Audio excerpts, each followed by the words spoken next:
presentation now.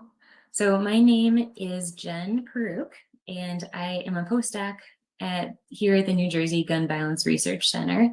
And today I'm going to be talking about a research study that the center did recently on parent behaviors around firearms. So what are parents doing with their children around firearms? And how is this associated with secure storage?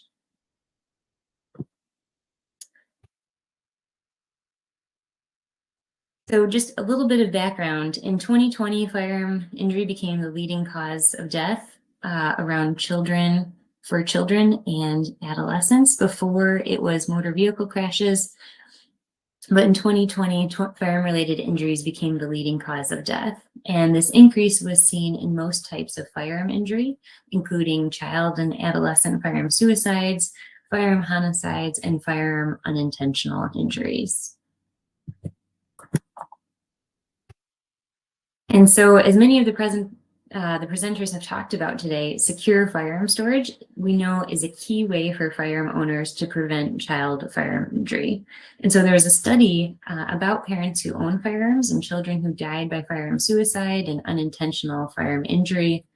And so this study found that parents using the secure storage practices listed here, so keeping firearms locked, keeping firearms unloaded, and keeping ammunition locked and stored separately, were all associated with decreased risks that the child would use the firearm for suicide or that their child would unintentionally injure themselves with the firearm. And the findings in this research study were consistent for homes that either had handguns or rifles. And so the summary here that I kind of want to talk about in this background is that parents storing their firearms securely so that their kids can't access them can help keep kids safe. And so for some parents who own firearms, another important aspect of firearm safety includes teaching their kids about firearm safety, how to respect firearms, how to use a firearm safely and properly. So if you're a parent taking your kid hunting, you're teaching your kid how to be safe with a firearm around hunting. So some parents teach their kids about firearm safety. Like, for example, parents, report saying to their kids, always treat a firearm like it's loaded, or that you never point the firearm at something that you don't want to shoot. Some parents also teach kids rules about when they can handle firearms. So for example, some parents teach their kids that they could only handle firearms, when the parent is with them, or like when they're going hunting. And that if they did handle it without the parent present or without these other rules, that they would be in trouble. Parents also report that one part of firearm safety is them modeling responsible firearm use. So, it's just one thing to tell your kid about firearm safety, but to really show them, like while you're hunting, while you're using the firearm, how you safely use it.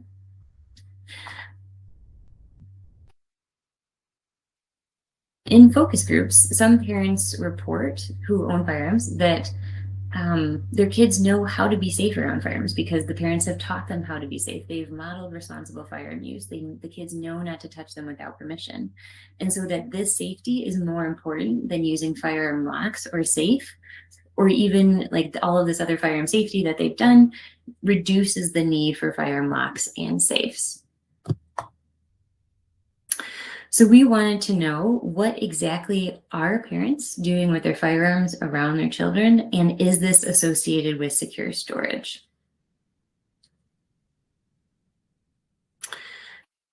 So we conducted a large survey, a representative survey of adults across 9 states.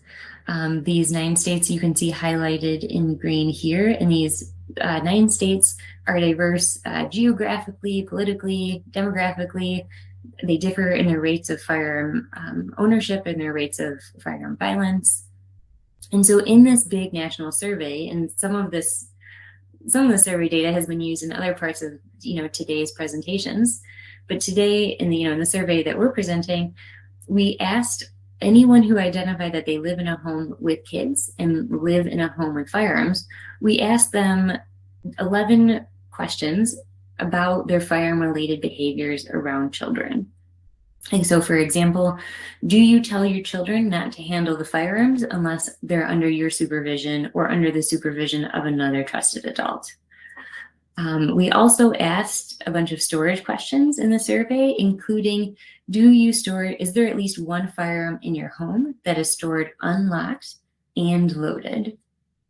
And then in the survey, we asked a whole bunch of other variables that we're using as control variables in our analysis. Variables that could influence the relationship between whether or not a parent stores a firearm unlocked and loaded. So for example, people who primarily have a firearm for protection, they might store a firearm unlocked and loaded. They might be more likely to. So, we're controlling for variables like that. Like, do parents own a handgun? So we collected this data, and then we conducted logistic regressions to see, are these firearm-related behaviors, are each of them associated with storing a firearm unlocked and loaded? So as I said, yeah, this is the overall research question.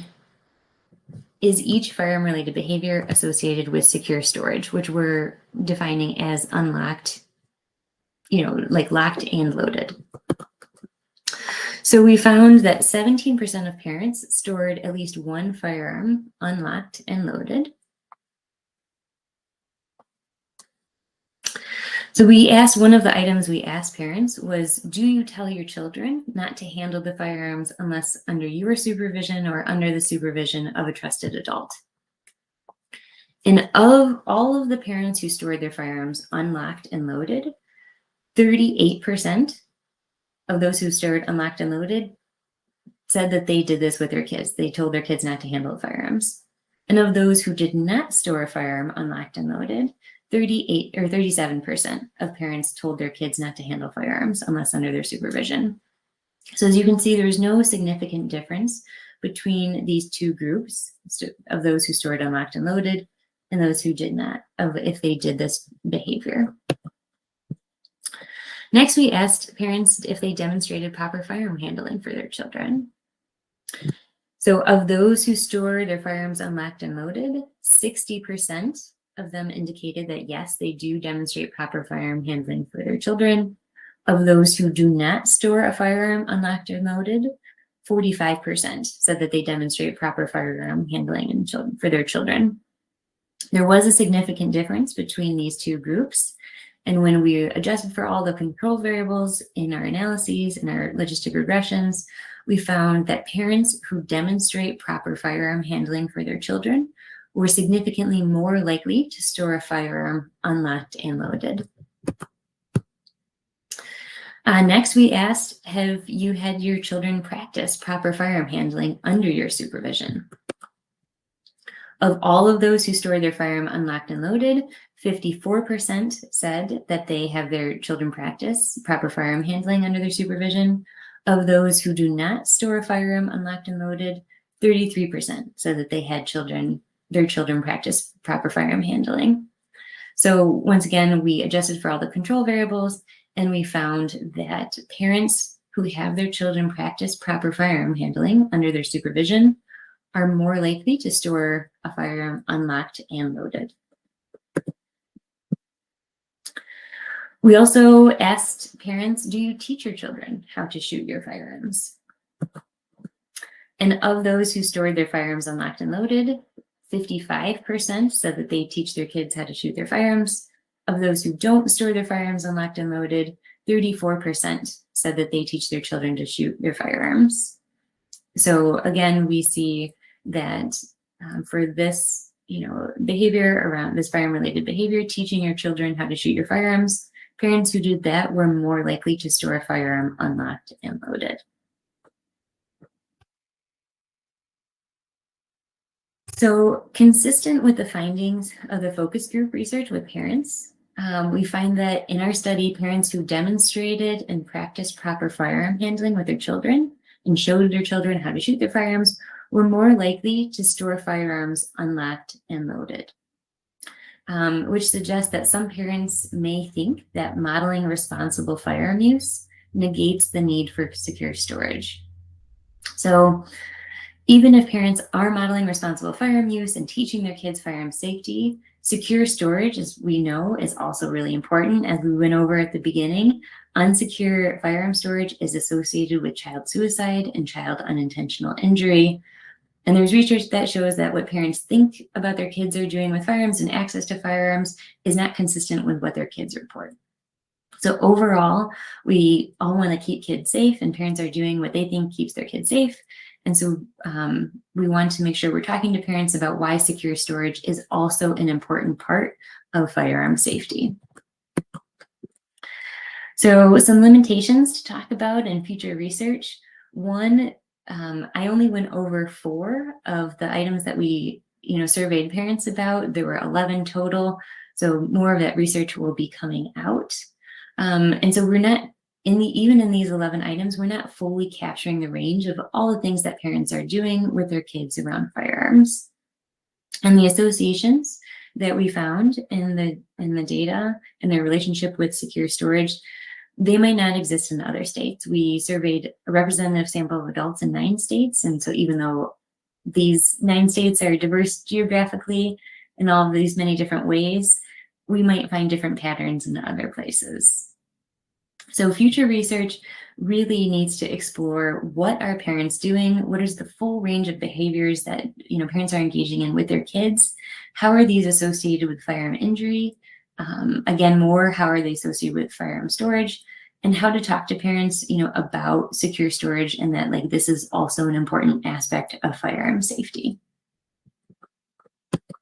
Thanks. And here's my contact information if anyone has any questions that they'd like to follow up on later.